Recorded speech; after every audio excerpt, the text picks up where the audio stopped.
미국 조지아주에서 대규모 시위가 일어나고 있습니다. 바로 현대차와 LG가 합작으로 짓고 있던 공장의 한국인 노동자 300명이 집단 연행 및 체포를 당해서인데요. 취업 비자도 있는 정식 노동자들까지도 쇠사슬과 수갑으로 무자비하게 끌고 가 전 세계가 경악에 빠졌습니다. 당시 충격을 받은 언론과 현지 주민들의 비난이 거세졌지만 미국 정부의 입장은 단호합니다. 하지만 한국 정부도 만만치 않았습니다. 곧바로 전세기를 띄어 한국인들을 귀환 작전을 펼쳤으니까요.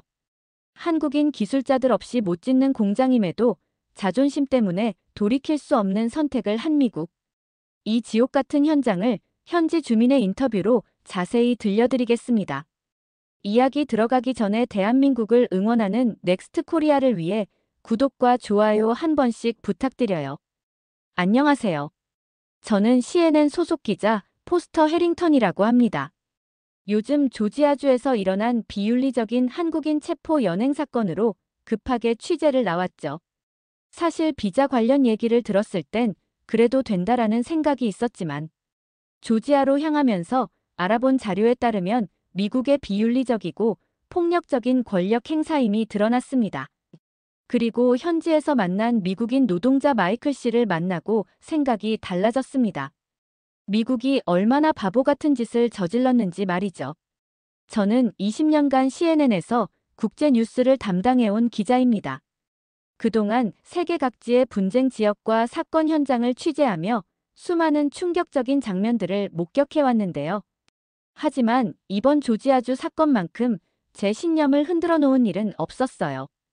처음 뉴스데스크에서 이 사건에 대한 브리핑을 받을 때만 해도 저는 다른 시각으로 바라봤거든요. 한국인 기술자들이 비자 위반으로 체포되었다는 첫 보고를 들었을 때 솔직히 말하면 그럴 수도 있지라는 생각이 먼저 들었습니다. 이민법은 엄격하게 적용되어야 하고 외국인이라고 해서 예외를 둘 수는 없다는 게 제 생각이었죠. 하지만 조지아주로 향하는 비행기 안에서 관련 자료들을 검토하면서 뭔가 이상하다는 느낌을 받기 시작했어요. 우선 체포 규모가 너무 컸습니다. 한 번에 300명이라는 건 일반적인 단속 수준을 훨씬 넘어서는 거였거든요. 더구나 이들이 모두 한국인이라는 점도 의아했어요. 다양한 국적의 사람들이 일하는 건설 현장에서 유독 한국인만 표적이 된 이유가 뭘까 하는 의문이 들었습니다. 애틀랜타 공항에 도착해서 렌터카를 빌려 조지아주 브라이언 카운티로 향하는 길에 저는 더 많은 의문을 갖게 되었어요. 라디오에서 나오는 지역 뉴스를 들어보니 이 사건이 지역 사회에 미치는 파장이 상당했거든요. 단순한 불법 취업자 단속이라면 이렇게까지 큰 반향을 일으킬 리가 없었어요. 현장에 도착한 순간 저는 충격을 받았습니다. 거대한 건설 현장이 완전히 멈춰 서 있었어요. 평소라면 수백 명의 작업자들이 분주하게 움직이며 기계 소리와 용접 소리가 울려 퍼질 텐데 그날은 마치 유령 도시처럼 고요했습니다. 몇몇 미국인 관리자들만이 망연자실한 표정으로 서 있을 뿐이었죠. 제가 가장 먼저 만난 사람은 마이클 존슨이라는 현장 용접공이었습니다. 40대 중반의 마이클 존슨 씨는 20년 넘게 이 분야에서 일해온 베테랑이었는데 저를 보자마자 눈물부터 보이더라고요. 기자님, 이건 정말 잘못된 일이에요. 마이클 존슨 씨의 첫마디였습니다. 이동현 팀장은 제 생명의 은인이라고요. 그런 분이 어떻게 범죄자가 될 수 있어요? 마이클 존슨 씨는 저에게 작년 겨울에 있었던 사고를 자세히 들려주었습니다. 강풍으로 대형 크레인이 기울어지면서 넘어질 위험에 처했을 때 이동현 팀장이 재빨리 달려와서 마이클 존슨 씨를 안전한 곳으로 끌어낸 이야기였죠. 그때 이동현 팀장이 저를 구하지 않았다면 저는 지금 이 자리에 없었을 거예요. 마이클 존슨 씨의 목소리가 떨렸습니다. 그분은 자신의 안전은 생각하지 않고 저를 구하려고 몸을 던졌어요. 그런 사람이 범죄자라고요? 더욱 놀라운 건 마이클 존슨 씨뿐만 아니라 현장의 다른 미국인 동료들도 비슷한 경험을 했다는 사실이었어요. 전기 기술자 제임스 윌슨 씨는 송민호 엔지니어와의 에피소드를 들려주었습니다. 송민호는 정말 대단한 기술자예요. 제임스 윌슨 씨가 감탄하며 말했습니다. 복잡한 배터리 시스템을 우리가 이해할 수 있게 쉽게 설명해줬거든요. 그분 없으면 이 공장은 절대 완성될 수 없어요. 제임스 윌슨 씨는 특히 지난 봄에 있었던 화학물질 누출 사고를 강조했습니다. 배터리 제조 과정에서 독성가스가 누출되었을 때 송민호 엔지니어가 가장 먼저 위험 지역으로 뛰어들어가 누출을 차단했다는 거예요. 다른 사람들은 모두 대피했는데 송민호만 혼자 남아서 누출을 막았어요. 제임스 윌슨 씨의 목소리에는 감사함이 가득했습니다. 자신의 목숨을 걸고 우리를 구한 거죠. 이런 증언들을 들으면서 저는 점점 더 큰 의문을 갖게 되었어요. 이런 사람들이 정말 범죄자일까요? 오히려 영웅이라고 불러야 마땅한 사람들이 아닌가요? 용접공 잭 브라운 씨의 이야기는 더욱 감동적이었습니다. 이동현 팀장은 제게 20년 경력에도 몰랐던 특수 용접 기법을 가르쳐줬어요. 잭 브라운 씨가 진지하게 말했습니다. 복잡한 알루미늄 용접을 완벽하게 해내는 방법을 하나하나 세심하게 알려주셨거든요. 잭 브라운 씨는 이동현 팀장이 바쁜 업무 중에도 시간을 내서 미국인 동료들을 교육했다고 증언했어요. 심지어 주말에도 자발적으로 나와서 기술 전수를 해줬다는 거죠. 그분이 범죄자라고요? 잭 브라운 씨의 목소리에 분노가 섞였습니다. 그분은 우리 미국인 작업자들의 선생님이었어요. 그런 분을 범죄자 취급하는 게 정말 옳은 일인가요? 품질관리 담당자 수잔 데이비스 씨의 증언도 인상적이었어요. 한국 기술자들의 품질 기준은 정말 까다로웠어요. 수잔 데이비스 씨가 감탄하며 말했습니다. 미국에서는 통과시킬 만한 제품도 한국 분들 기준에서는 불량품으로 분류하더라고요. 수잔 데이비스 씨는 한국 기술자들의 완벽주의와 장인 정신에 대해 자세히 설명해 주었어요. 처음에는 너무 까다롭다고 생각했는데 나중에 알고 보니 그게 한국 제품의 경쟁력이었어요. 그분들 덕분에 우리도 더 높은 품질 기준을 갖게 되었죠. 이런 증언들을 하나씩 들으면서 저는 완전히 생각이 바뀌었습니다. 이건 단순한 비자 위반 사건이 아니었어요. 뭔가 더 큰 배경이 있을 거라는 직감이 들었습니다. 현장을 둘러보던 중 저는 더욱 놀라운 사실을 발견했어요. 공장 건설이 중단되면서 수천 명의 미국인 노동자들도 일자리를 잃게 된 거였거든요. 이들은 한국인 기술자들이 체포된 것에 대해 분노하고 있었어요. 우리 일자리도 지키겠다고 하더니 결국 우리 일자리를 없애버렸잖아요. 한 노동자가 쓴웃음을 지으며 말했습니다. 한국 기술자들이 없으면 이 공장은 절대 완성될 수 없어요. 그날 밤 호텔에서 저는 이 모든 상황을 정리해봤습니다. 뭔가 이상했어요. 왜 하필 한국인들만 표적이 되었을까요? 왜 이렇게 대규모로, 그것도 이렇게 강압적으로 체포가 이루어진 걸까요? 다음 날 아침, 저는 더 깊이 파고들기로 결심했습니다. 진실을 밝혀내는 것이 기자로서의 제 사명이라고 생각했거든요. 다음 날 아침 저는 브라이언 카운티 구치소로 향했습니다. 체포된 한국인 기술자들과 직접 만나서 그들의 이야기를 들어보기로 했거든요. 20년간 기자로 일하면서 배운 것 중 하나는 진실은 항상 당사자들로부터 나온다는 것이었습니다. 구치소 면회실은 차갑고 삭막했어요.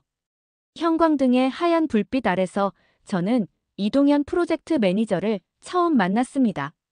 50대 초반의 이동현 씨는 주황색 죄수복을 입고 있었지만 여전히 품위 있는 모습을 유지하고 있었습니다.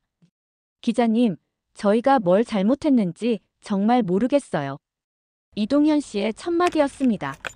저는 현대자동차에서 25년간 일해온 정식 파견 기술자입니다.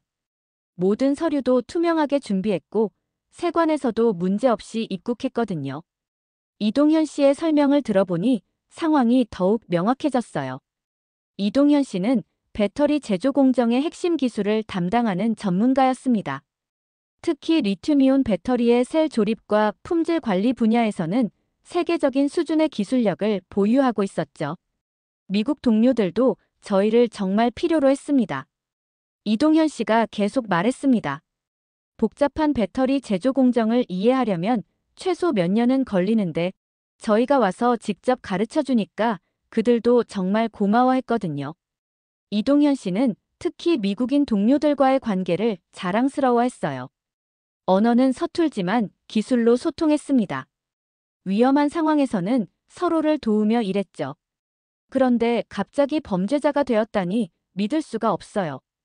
두 번째로 만난 사람은 송민호 배터리 기술자였습니다. 30대 후반의 송민호 씨는 특히 안타까운 상황이었어요. 미국인 아내 제니퍼가 임신 8개월이었거든요. 아내가 너무 걱정하고 있어요. 송민호 씨의 목소리가 떨렸습니다. 곧 아이가 태어날 예정인데 아빠가 감옥에 있다니. 제니퍼가 스트레스로 조산할까봐 무서워요. 송민호 씨와 제니퍼의 사랑 이야기는 정말 아름다웠어요. 송민호 씨가 미국에 기술 지원차 왔다가 우연히 만난 제니퍼와 사랑에 빠진 거죠. 제니퍼는 조지아 대학교에서 화학을 전공한 똑똑한 여성이었고 송민호 씨의 배터리 기술에 대한 열정에 매료되었다고 했습니다. 제니퍼가 임신했을 때 정말 기뻤어요. 송민호 씨의 눈에 눈물이 맺혔습니다. 아이를 미국에서 낳아서 양국의 문화를 모두 경험하게 해주고 싶었거든요. 그런데 이제 면회를 마치고 나오는 길에 저는 깊은 분노를 느꼈습니다. 이들은 명백히 범죄자가 아니었어요. 오히려 미국 경제에 기여하고 현지 직원들에게 기술을 전수하며 양국의 우호관계 증진에 앞장서고 있던 사람들이었습니다. 그날 오후, 저는 결정적인 만남을 갖게 되었습니다. 구치소 근처 카페에서 한 남성이 조심스럽게 저에게 접근해 왔어요. 혹시 한국인 사건을 취재하시는 포스터 해링턴 기자님이신가요? 40대 중반 정도로 보이는 그 남성의 목소리는 긴장되어 있었습니다. 네, 맞습니다. 실례지만 누구신지? 제 이름은 리처드 스미스입니다. ICE에서 15년간 근무하고 있어요. 리처드 스미스의 말에 저는 깜짝 놀랐습니다. 현직 ICE 요원이 저를 찾아온 거였거든요. 리처드 스미스는 주변을 둘러보며 조심스럽게 말을 이어갔어요. 이번 한국인 체포 작전에 대해 말씀드리고 싶은 게 있습니다. 하지만 여기서는 곤란하고 좀 더 안전한 곳에서 만날 수 있을까요? 그날 밤 시내에서 떨어진 한적한 레스토랑에서 리처드 스미스를 만났는데 리처드 스미스가 들려준 이야기는 정말 충격적이었어요. 이번 작전은 정상적인 법 집행이 아니었습니다. 리처드 스미스가 작은 목소리로 말하기 시작했습니다. 지난 5월 백악관에서 새로운 지시가 내려왔어요. 하루에 3,000명을 체포하라는 거였습니다. 하루에 3,000명이라는 숫자를 들었을 때 저는 귀를 의심했어요. 일기 트럼프 정부 시절 평균 체포 인원이 665명이었는데 그보다 4배 이상 많은 숫자였거든요. 문제는 그 숫자가 현실적으로 불가능하다는 거였습니다. 리처드 스미스의 목소리가 더욱 낮아졌습니다. 진짜 불법 체류자들만으로는 그 목표를 달성할 수 없었죠. 그래서 합법적인 체류자들까지 단속 대상에 포함시키기 시작한 거예요. 더욱 충격적인 건 한국인들이 의도적으로 표적이 되었다는 사실이었습니다. 리처드 스미스의 증언에 따르면 상부에서는 한국인들을 쉬운 타겟으로 분류했다고 해요. 한국인들은 대부분 영어가 서투르고 법적 대응 능력이 부족하다고 판단했대요. 리처드 스미스가 씁쓸하게 말했습니다. 게다가 한국은 미국의 동맹국이라서 정치적 반발도 크지 않을 것으로 예상했던 거죠. 리처드 스미스는 더 나아가 내부 문서까지 보여주었어요. 배터리 스위프 작전이라는 암호명으로 진행된 이 단속의 목표가 명확히 한국 배터리 기술자들로 명시되어 있었습니다. 이 문서를 보시면 단속 우선순위가 적혀 있습니다. 리처드 스미스가 조심스럽게 서류를 건넸습니다. 한국 기술자들, 특히 배터리 분야 종사자들을 1순위 타겟으로 하라고 되어 있거든요. 더욱 놀라운 건 이 작전의 배경이었어요. 중국이 미국산 전기차에 100% 관세를 부과한다고 발표한 바로 그 주에 기획된 작전이었다는 겁니다. 결국 미중 무역 갈등의 화풀이 대상으로 한국이 선택된 거예요. 리처드 스미스의 말에 저는 분노가 치밀어 올랐습니다. 동맹국을 중국 견제의 카드로 사용한 셈이죠. 리처드 스미스는 또한 현장 요원들의 상황도 설명해 주었어요. 현장 요원들 대부분이 이런 방식에 반대했습니다. 하지만 상부의 압박이 너무 심했거든요. 목표치를 달성하지 못하면 인사평가에 불이익을 받고 심지어 해고 위협까지 받았으니까요.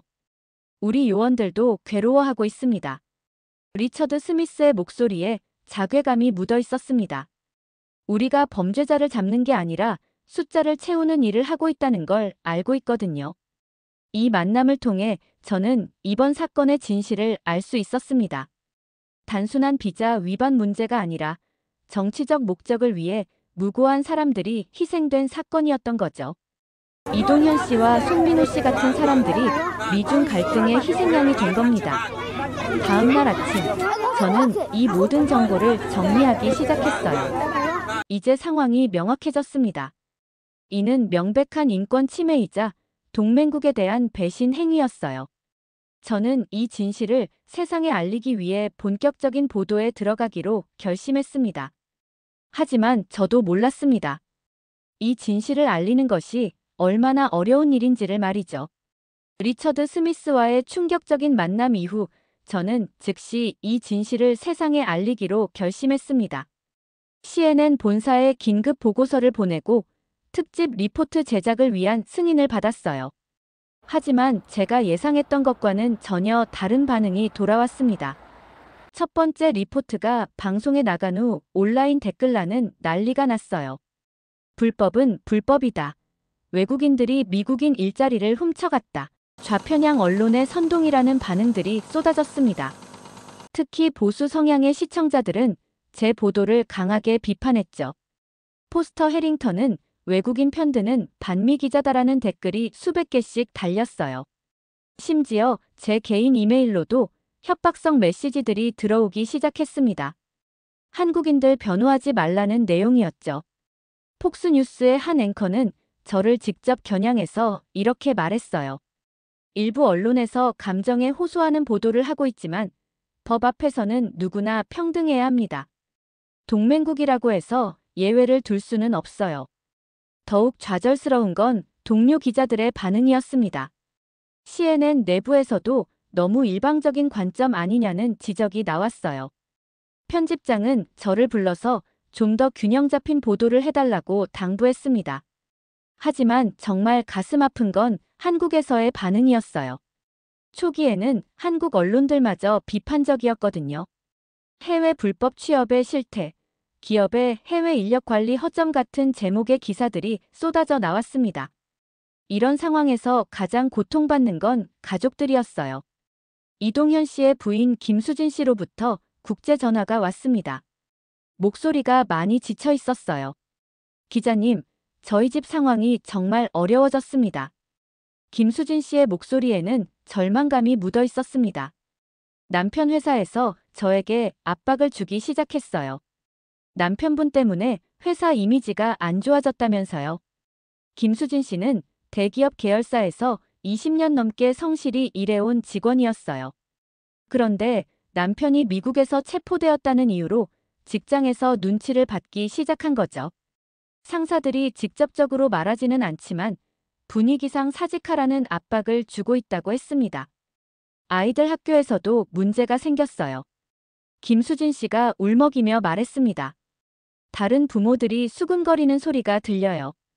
그 집 아버지 미국에서 잡혀갔다면서요. 아이들이 위축되어 가는 게 보여서 너무 마음이 아파요. 송민호 씨의 상황은 더욱 절망적이었어요. 부산에서 작은 식당을 운영하는 송민호 씨의 부모님 송철수 씨와 김순자 씨는 아들을 무척 자랑스러워했었거든요. 그런데 아들이 미국에서 범죄자가 되었다는 소식에 충격을 받으신 거예요. 송철수 씨로부터 직접 전화를 받았을 때 그분의 목소리는 힘이 없었습니다. 기자님, 우리 아들이 정말 잘못한 게 있나요? 그 애는 어려서부터 모범생이었는데. 송철수 씨는 평생 성실하게 살아온 분이었어요. 새벽부터 밤늦게까지 식당 일을 하며 아들을 뒷바라지했죠. 송민호 씨가 대학을 졸업하고 현대차에 취직했을 때는 온 동네에 자랑했다고 합니다.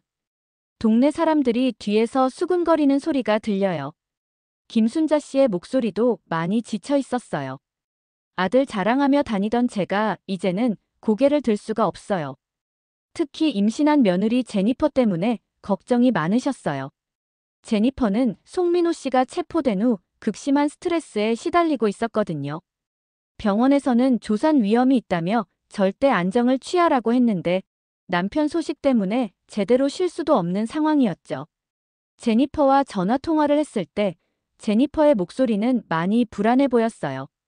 포스터 기자님, 제 남편이 언제 나올 수 있을까요? 아이가 곧 태어나는데 아빠가 없으면. 제니퍼는 조지아 대학교에서 화학을 전공한 똑똑한 여성이었지만 이런 상황은 처음이라 많이 당황스러워했어요. 더욱이 임신으로 인한 호르몬 변화까지 겹쳐서 감정 기복이 심했죠. 저는 송민호를 믿습니다. 제니퍼가 울먹이며 말했습니다. 그 사람은 정말 성실하고 착한 사람이에요. 절대 법을 어길 사람이 아니라고요. 그런데 왜 이런 일이? 한국 언론의 초기 반응도 가족들에게 큰 상처를 주었어요. 해외 취업 시 비자 준수의 중요성, 기업의 해외 인력, 관리 허점 같은 제목의 기사들이 나오면서 마치 체포된 한국인들이 정말 잘못을 저지른 것처럼 인식이 퍼졌거든요. 한 방송국의 시사 프로그램에서는 해외 불법 취업의 민낯이라는 제목으로 특집을 방영하기도 했어요. 전문가라는 사람이 나와서 기업들이 비용을 아끼려고 정식 취업비자 대신 관광비자로 직원들을 보내는 경우가 많다며 비판했죠. 이런 보도들이 나올 때마다 저는 분노했습니다. 현장의 진실을 전혀 모르는 상태에서 추측과 편견으로 판단하고 있었거든요. 이동현 씨와 송민호 씨 같은 사람들이 얼마나 전문적이고 성실한 기술자들인지, 미국 동료들과 얼마나 좋은 관계를 유지하고 있었는지는 전혀 언급되지 않았어요. 더욱 답답한 건 한국 정부의 초기 반응이었습니다. 외교부에서는 영사 보호를 제공하겠다는 원칙적인 입장만 발표했을 뿐 적극적인 대응은 보이지 않았어요. 아마도 한미 관계에 악영향을 줄까봐 조심스러워하는 것 같았습니다. 저는 이런 상황에서 더욱 절실함을 느꼈어요. 언론과 여론, 심지어 한국 정부까지도 이 사건의 본질을 제대로 파악하지 못하고 있었거든요. 진실을 알리기 위해서는 더 확실한 증거가 필요했습니다. 그래서 저는 현장에서 함께 일했던 미국인 동료들의 증언을 더 체계적으로 수집하기로 결심했어요. 그들의 목소리야말로 한국인 기술자들의 진짜 모습을 보여줄 수 있을 테니까요.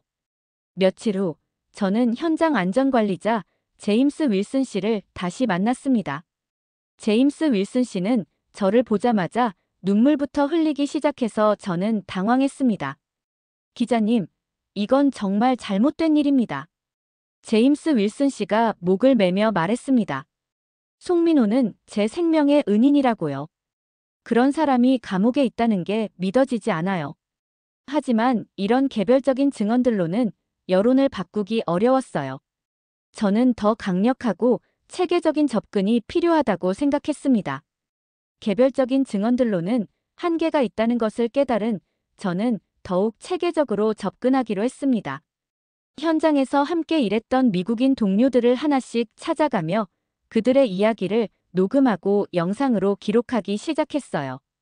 진실의 힘을 보여주기 위해서는 생생한 증언이 필요했거든요. 제임스 윌슨 안전관리자와의 두 번째 인터뷰에서 저는 더욱 구체적인 이야기를 들을 수 있었습니다. 제임스 윌슨 씨는 작년 겨울에 있었던 크레인 사고를 자세히 재현해 주었어요. 그날 바람이 정말 심했습니다. 제임스 윌슨 씨가 떨리는 목소리로 회상했습니다.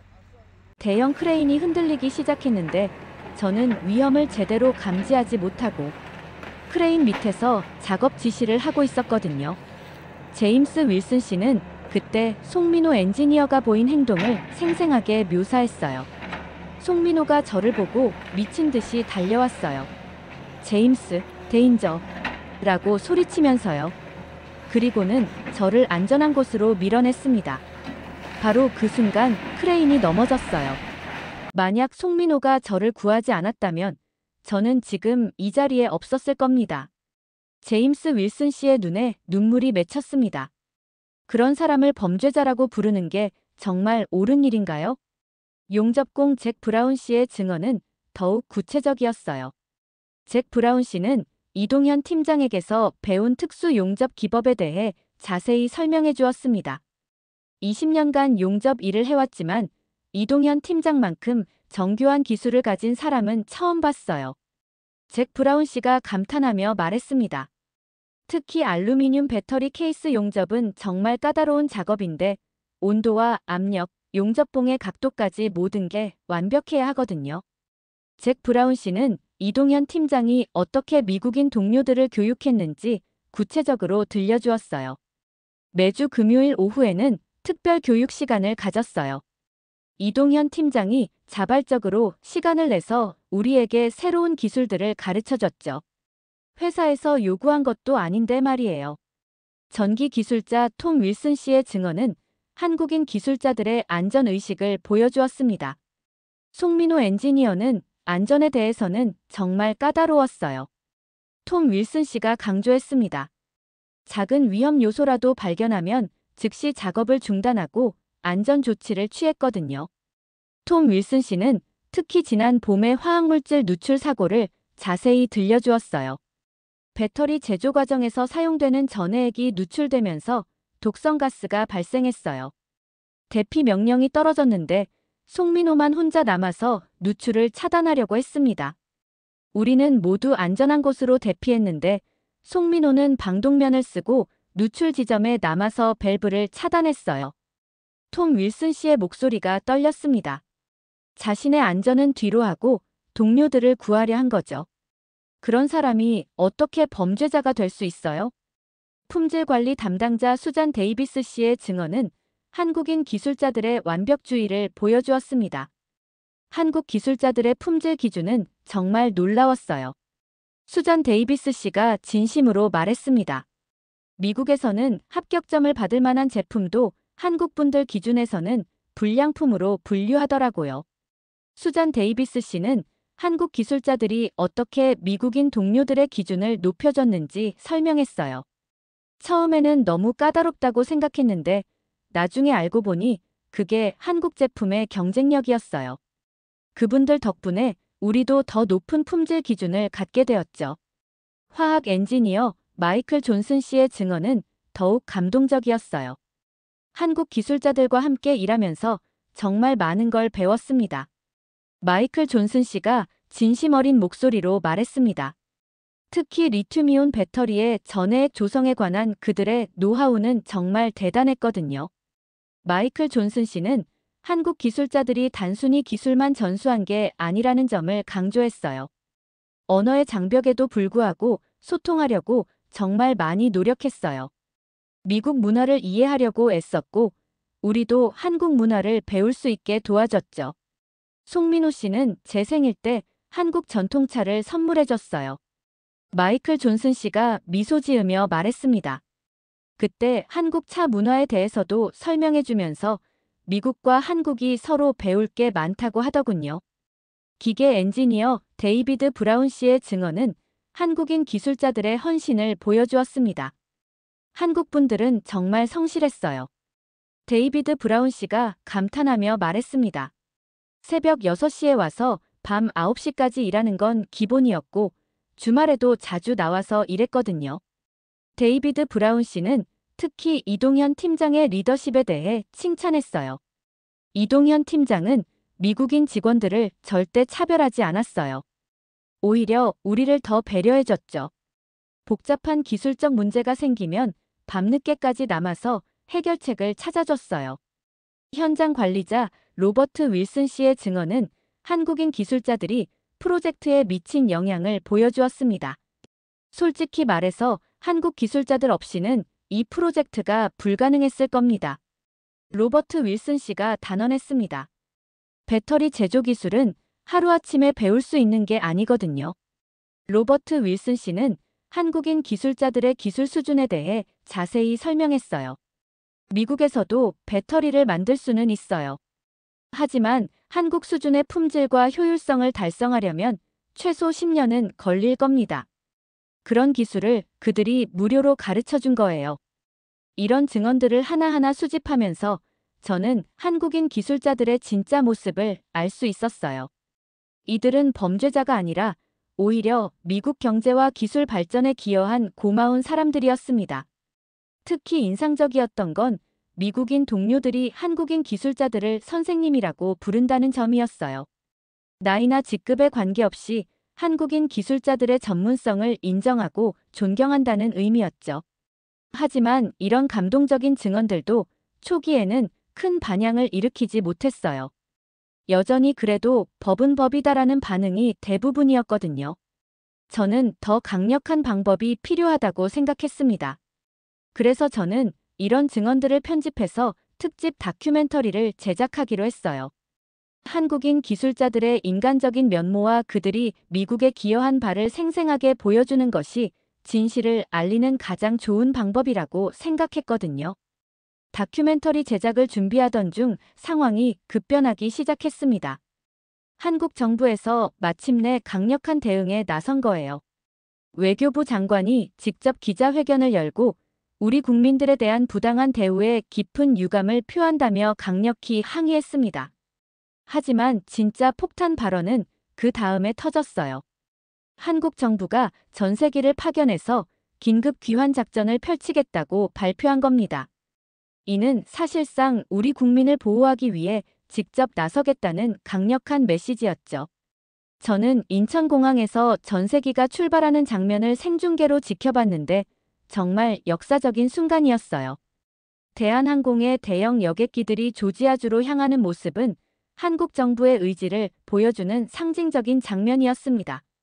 더욱 충격적이었던 건 현대자동차 이재용 회장의 긴급 성명이었어요. 우리 직원들을 범죄자 취급하는 곳에 더 이상 투자할 수 없습니다라며 25조 원 규모의 투자 중단을 선언한 거죠. 이는 사실상 미국에 대한 경제 제재 선언이나 다름없었습니다. LG에너지솔루션 김봉현 회장도 바로 뒤따랐어요.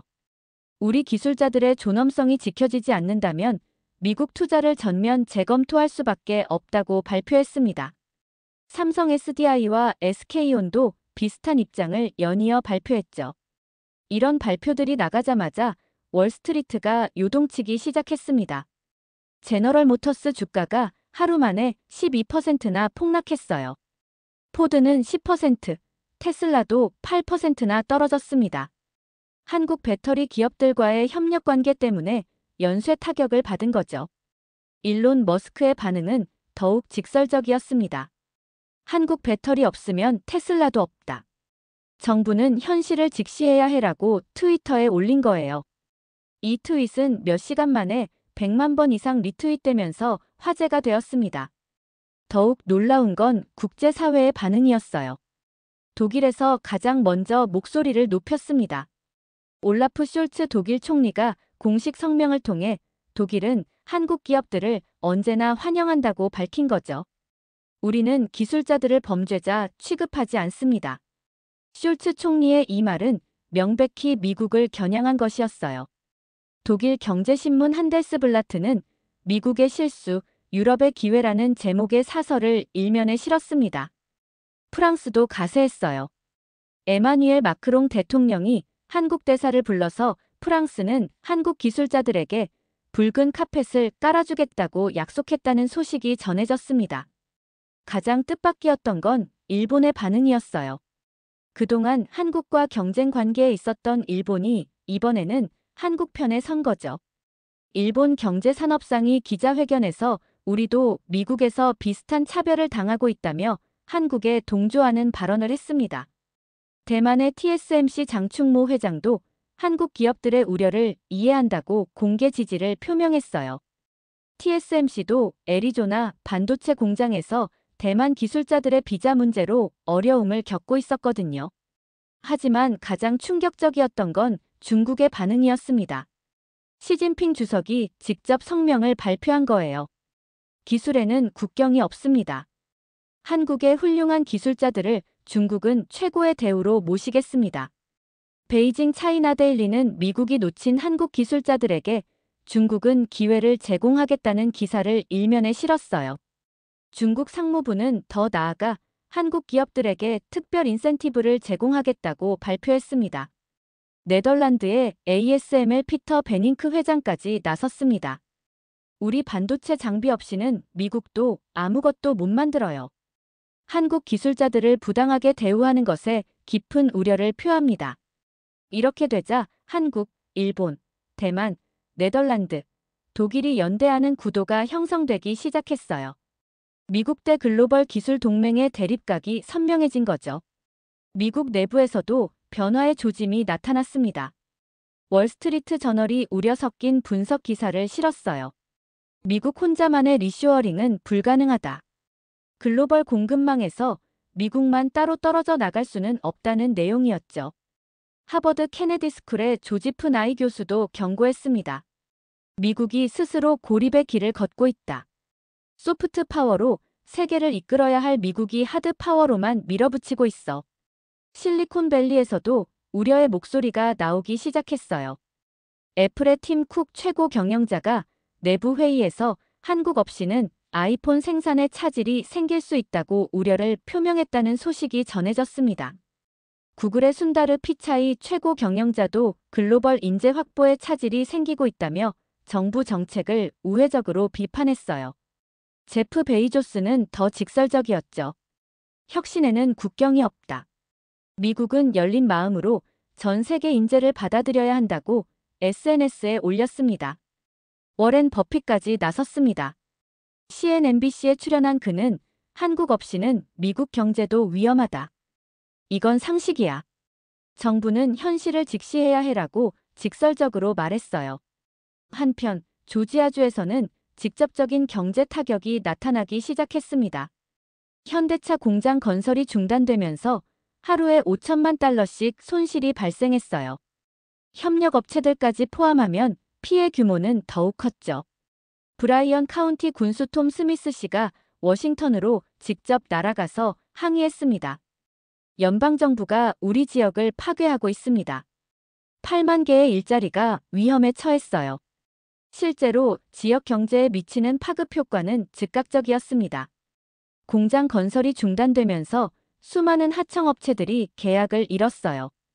지역 식당들과 숙박업소들도 한국인 기술자들이 사라지면서 매출이 급감했죠. 현지 한식당을 운영하는 박미영 씨는 한국 분들이 고향 음식이 그립다며 매일 와주셨는데 갑자기 다 사라져버렸어요라며 한탄했습니다. 30년간 이 동네에서 장사했는데 이렇게 매출이 떨어진 건 처음이에요. 지역 부동산 시장도 요동쳤습니다. 현대차 공장 인근 부동산 가격이 하루가 다르게 떨어지기 시작한 거예요. 부동산 중개업자 로버트 윌슨 씨는 투자자들이 모두 빠져나가고 있다며 우려를 표했습니다. 텍사스주에서도 비슷한 일이 벌어졌어요. 삼성전자가 오스틴 반도체 공장 증설을 무기한 연기한다고 발표한 거죠. 200억 달러 규모의 투자가 한순간에 사라진 겁니다. 이런 압박이 거세지자 백악관에서도 긴급회의가 열렸다는 소식이 들려왔어요. 국무부와 상무부가 동맹관계 회복의 필요성을 강조하기 시작했다고 합니다. 저는 이런 국제적 파장을 지켜보면서 이 사건의 중요성을 새삼 깨달았어요. 단순히 한국인 기술자들의 문제가 아니라 글로벌 기술 패권과 동맹관계에 영향을 미치는 중대한 사안이었던 거죠. 국제적 파장이 확산되면서 조지아주 지역사회에도 본격적인 변화가 시작되었습니다. 하루 5천만 달러의 손실이라는 건 단순한 숫자가 아니었어요. 실제로 8만 개의 일자리가 위험에 처한 상황이었고 지역 주민들이 이를 직접 체감하기 시작한 거죠. 브라이언 카운티 군수 톰 스미스 씨가 다시 저를 찾아왔을 때 그분의 표정은 훨씬 더 심각해져 있었습니다. 기자님, 연방정부가 우리 지역을 완전히 파괴하고 있습니다. 톰 군수의 목소리에는 분노와 절망이 섞여 있었어요. 톰 군수가 가져온 경제 분석 자료를 보니 상황의 심각성을 더욱 실감할 수 있었습니다. 현대차 공장 하나만으로도 직접 고용 2만 명, 간접 고용까지 포함하면 6만 명의 일자리가 걸려 있었어요. 협력업체들까지 고려하면 그 파급 효과는 더욱 컸죠. 이건 단순히 한국인 문제가 아닙니다. 톰 군수가 강조했습니다. 우리 지역 주민들의 생계가 걸린 문제라고요.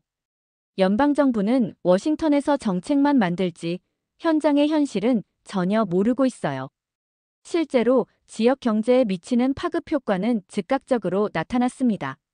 공장 건설이 중단되면서 건설자재 공급업체, 운송업체, 급식업체 등 수백 개의 하청업체들이 계약을 잃었어요.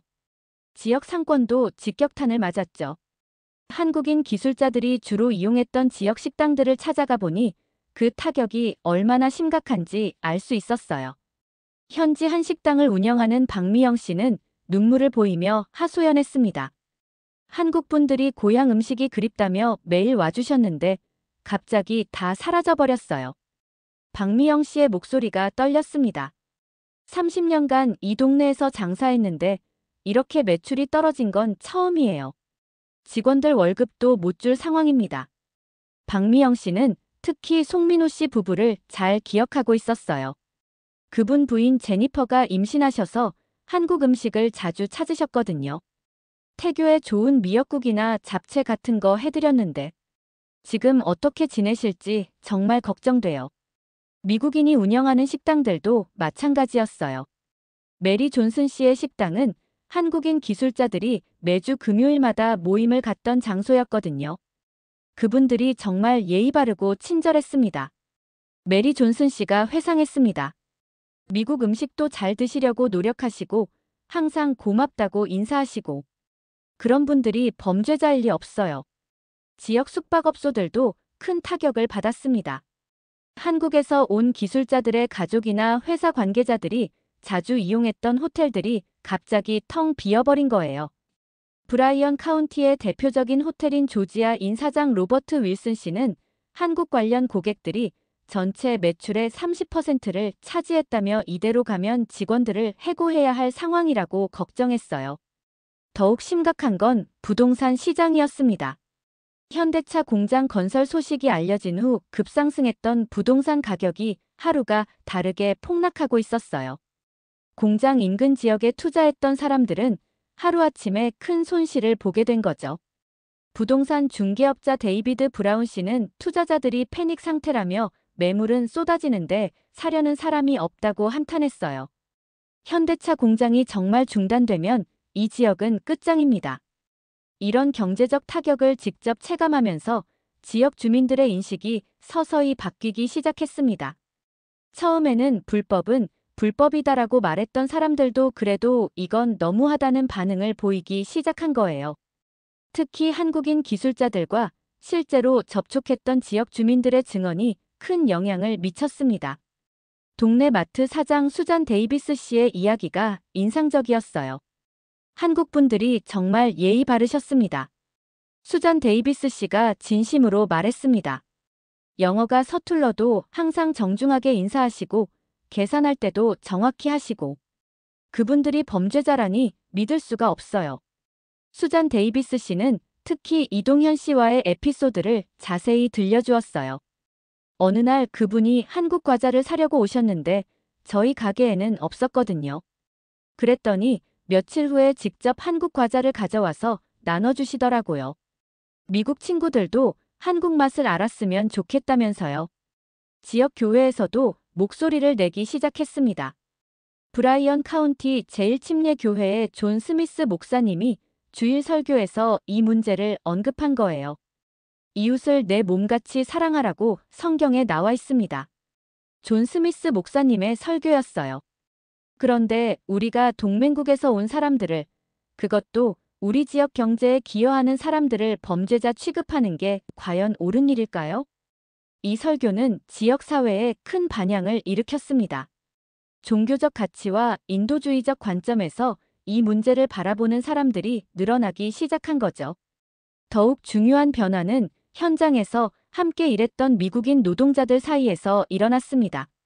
제임스 윌슨 씨가 주도한 우리의 선생님들을 석방하라 캠페인이 소셜미디어를 통해 확산되기 시작한 거예요. 해시태그 프리아워티처스가 지역을 넘어 전국으로 퍼져나갔습니다.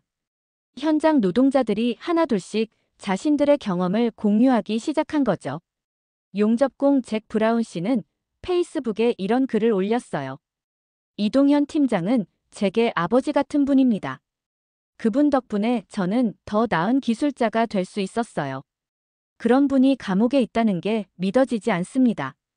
전기 기술자 톰 윌슨 씨도 인스타그램에 송민호 씨와 함께 찍은 사진을 올리며 진정한 동료를 석방하라는 메시지를 남겼습니다. 이런 개인적인 증언들이 하나둘 모이면서 큰 흐름을 만들어가기 시작했어요. 단순한 법적 문제가 아니라 인간적인 유대와 우정의 문제로 인식되기 시작한 거죠. 지역 고등학교에서도 변화가 있었습니다. 브라이언 카운티 고등학교의 학생회가 한국 기술자들을 지지한다는 성명을 발표한 거예요.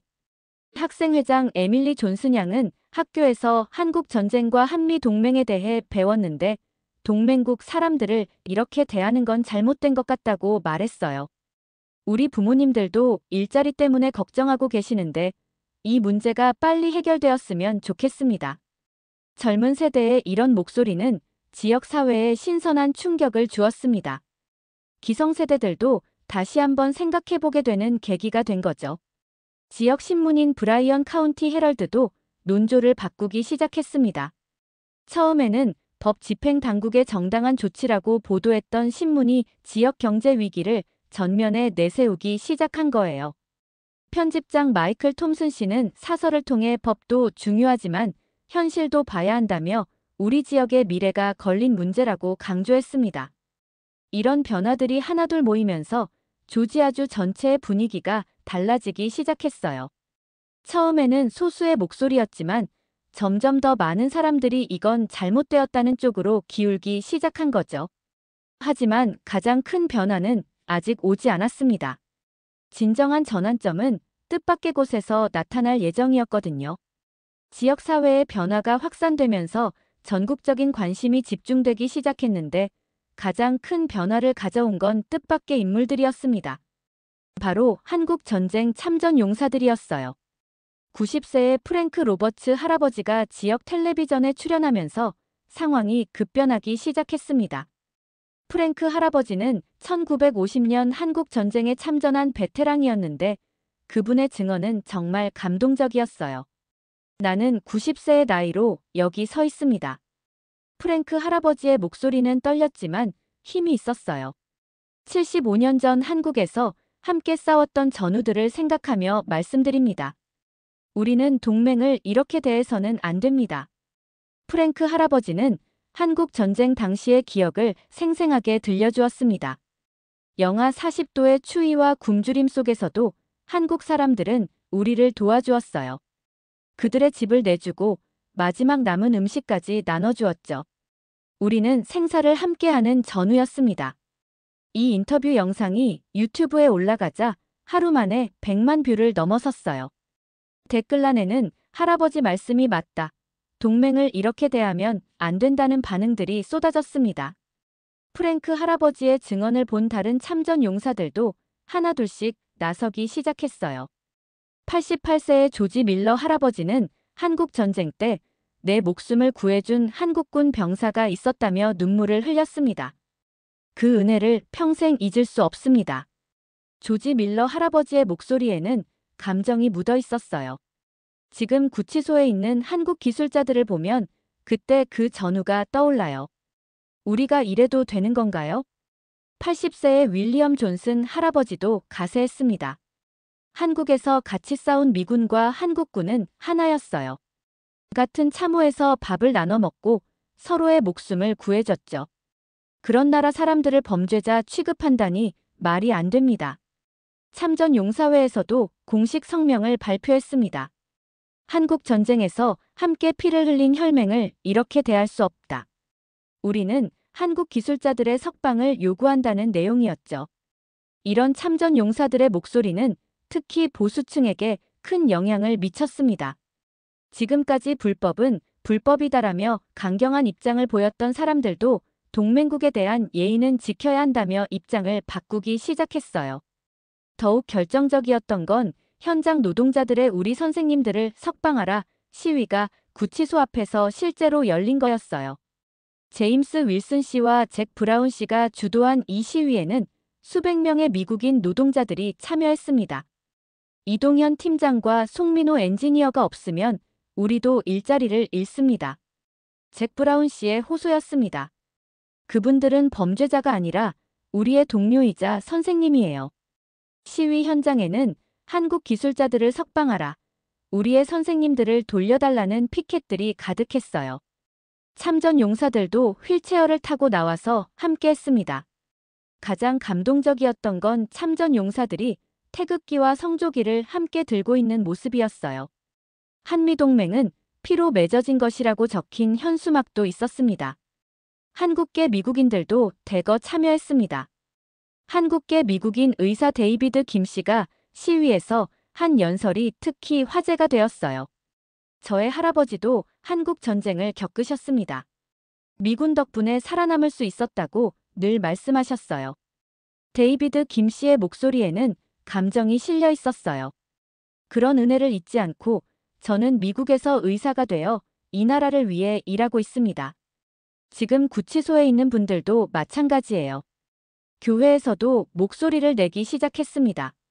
조지아주 최대 규모인 애틀랜타 제일침례교회 목사님이 주일 설교에서 이 문제를 다뤘어요. 이웃을 내 몸같이 사랑하라고 했는데 동맹국 사람들을 범죄자 취급하는 게 옳은 일인가라는 설교가 온라인에서 큰 화제가 되었습니다. 종교계의 목소리까지 더해지면서 여론 변화는 더욱 가속화되었죠. 이런 시위 모습이 전국 방송을 타면서 CNN의 앤더슨 쿠퍼가 직접 조지아주로 와서 특집 방송을 제작했습니다. 동맹국 기술자들을 범죄자 취급한 미국 정부라는 제목으로 방송된 프로그램은 높은 시청률을 기록했어요. 앤더슨 쿠퍼는 방송에서 이것은 단순한 이민 단속이 아니라 외교적 실책이라고 평가했습니다. 저도 이 특집 방송에 출연해서 그동안의 취재 과정과 발견한 진실들을 상세히 설명했어요. 특히 리처드 스미스의 내부 폭로 내용을 공개하면서 큰 파장을 일으켰습니다. 워싱턴 포스트도 사설을 통해 미국의 품격이 실추되고 있다며 정부 정책을 비판했어요. 세계 최강국이 동맹국 기술자들을 이렇게 대하는 것이 과연 옳은 일인가라는 제목의 사설이었죠. 뉴욕타임스는 더 나아가 트럼프 행정부의 이민 정책이 경제와 외교에 미치는 악영향이라는 심층 기사를 실었습니다.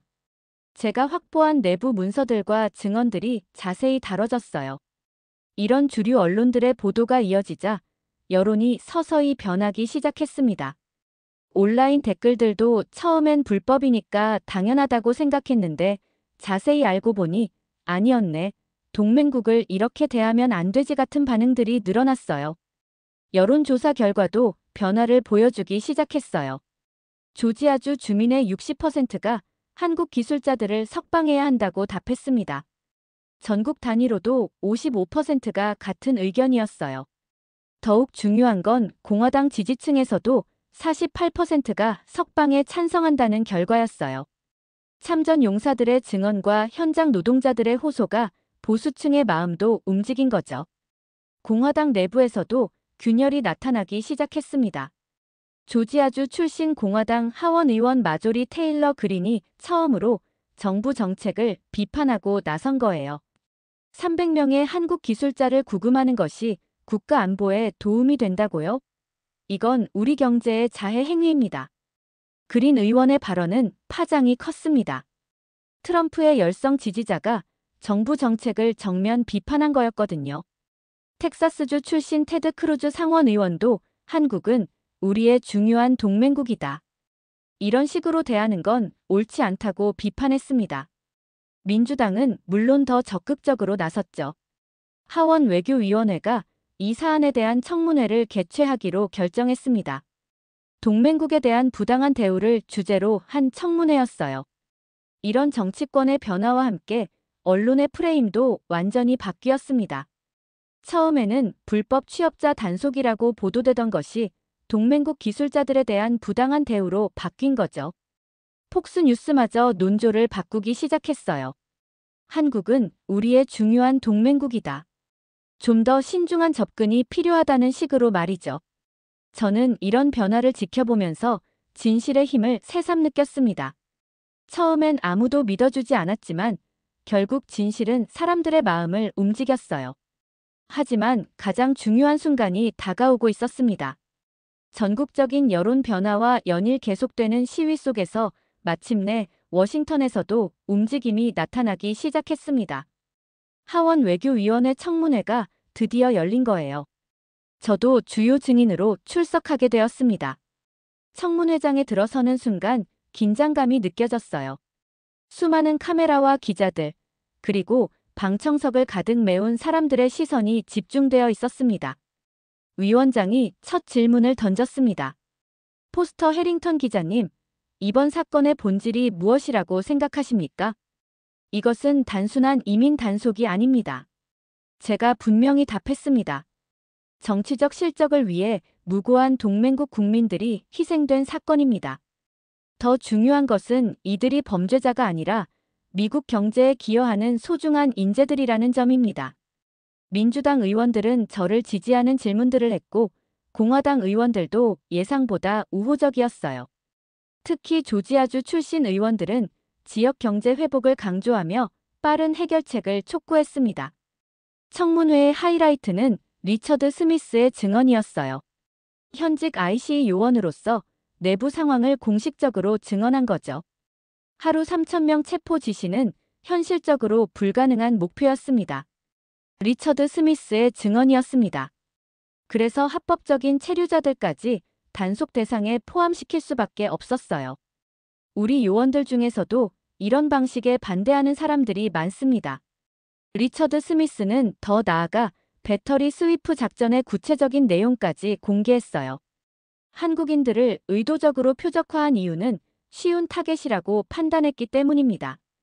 언어 장벽과 법적 대응 능력 부족을 이용한 거죠. 가장 감동적이었던 건 제임스 윌슨 씨의 증언이었습니다. 현장 안전관리자로서 직접 겪은 일들을 생생하게 증언한 거예요. 송민호 엔지니어가 저를 구해준 그날을 평생 잊을 수 없습니다. 제임스 윌슨 씨의 목소리가 떨렸습니다. 그런 사람을 범죄자라고 부르는 건 저에 대한 모독이기도 해요. 청문회 실황이 전국에 중계되면서 여론은 더욱 한쪽으로 기울었습니다. 시청자들의 반응도 이제야 진실을 알았다. 동맹국을 이렇게 대해서는 안 된다는 쪽이었어요. 청문회 이틀 후 드디어 백악관에서 움직임이 나타났습니다. 트럼프 대통령이 직접 나서서 정책 재검토를 발표한 거예요. 백악관 로즈가든에서 열린 기자회견에서 트럼프 대통령의 표정은 평소와 달랐습니다. 조심스럽고 진중한 모습이었어요. 미국 정부는 한국을 비롯한 주요 동맹국 기업들과의 협력 강화를 위해 이민 정책을 재검토하기로 결정했습니다. 트럼프 대통령의 목소리에는 망설임이 섞여 있었어요. 동시에 조지아주에서 구금된 한국 기술자들에 대해서는 사안을 재심사하여 적절한 조치를 취하겠습니다. 미국은 한국의 기술력과 한국 기술자들의 전문성을 높이 평가합니다. 직접적인 사과는 아니었지만 이는 사실상의 정책 전환 선언이었어요. 기자회견장에서 박수가 터져 나왔습니다. 한국 정부의 반응도 즉각 나왔어요. 미국 정부의 건설적인 접근을 환영한다며 구체적인 조치를 지켜보겠다고 발표했습니다. 현대자동차 이재용 회장도 신중한 성명을 발표했어요. 미국 정부의 정책 재검토 결정을 주목하고 있다. 우리 직원들의 명예가 회복되고 정당한 대우가 보장된다면 투자 재개를 적극 검토하겠다는 내용이었죠. 며칠 후 법무부에서 구체적인 발표가 나왔습니다. 한국 기술자들에 대한 사안을 재심사한 결과 상당수가 적법한 절차를 통해 입국한 것으로 확인되어 단계적으로 석방 조치를 취하기로 결정했다는 내용이었어요. 드디어 이동현 씨와 송민호 씨 등 주요 인물들이 석방되는 날이 왔습니다. 구치소 앞에는 수백 명의 사람들이 모여 있었어요. 한국계 미국인들, 참전 용사들, 현장 동료들, 그리고 그동안 이들을 지지해온 조지아주 주민들이었죠. 이동현 씨가 구치소문을 나서는 순간 큰 박수가 터져 나왔습니다. 사람들은 태극기와 성조기를 함께 흔들며 환영했어요. 이동현 선생님 환영합니다. 한국 고마워요라고 쓰인 현수막들이 곳곳에 보였습니다. 이동현 씨는 이런 환영에 깊이 감동한 듯 눈물을 흘렸어요. 제가 이동현 씨에게 다가가서 인사하자 그분이 저를 꽉 안아주었습니다. 포스터 기자님, 정말 고마워요. 당신이 아니었다면 이런 일은 없었을 거예요. 송민호 씨도 석방되면서 가장 먼저 임신한 부인 제니퍼에게 전화를 걸었어요. 여보야, 이제 괜찮아. 우리 아이를 미국에서 낳을 수 있어라며 안도의 목소리를 냈습니다. 현장 동료들과의 재회도 감동적이었어요. 잭 브라운 씨가 이동현 씨를 보고 달려와 포옹했습니다. 선생님, 정말 보고 싶었어요. 이제 다시 함께 일할 수 있겠네요. 제임스 윌슨 씨도 송민호 씨와 재회하면서 눈물을 흘렸어요. 고마워, 송민호. 내가 내 생명을 구해준 건 평생 잊지 않을 거야. 하지만 아직 모든 문제가 해결된 것은 아니었습니다. 석방된 기술자들의 비자 상태는 여전히 불안정했고 공장 건설 재개 여부도 불투명한 상황이었어요. 한국 기업들은 신중한 입장을 유지했습니다.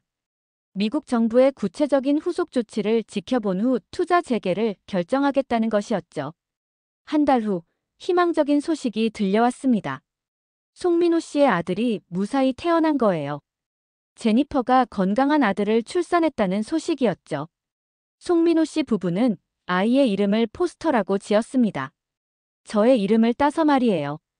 송민호 씨가 병원에서 전화를 걸어 이 소식을 전해줬을 때 저는 정말 감동했습니다.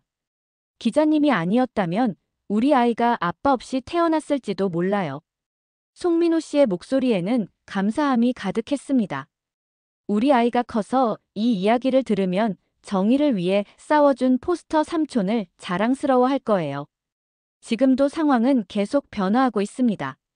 새로운 기술자 비자 제도가 검토되고 있고 한미 양국 간에 이런 일이 재발하지 않도록 하는 협정도 논의 중이에요. 한국 기업들도 조심스럽게 투자 재개를 검토하고 있습니다. 일부 기업들은 시범적으로 소규모 프로젝트부터 재시작하고 있어요. 가장 중요한 성과는 사람들의 마음이 바뀐 것입니다. 편견과 오해를 넘어서 진정한 이해와 존중이 생겨난 거죠. 조지아주 주민들과 한국인 기술자들 사이에는 이제 진짜 우정이 자리 잡았어요.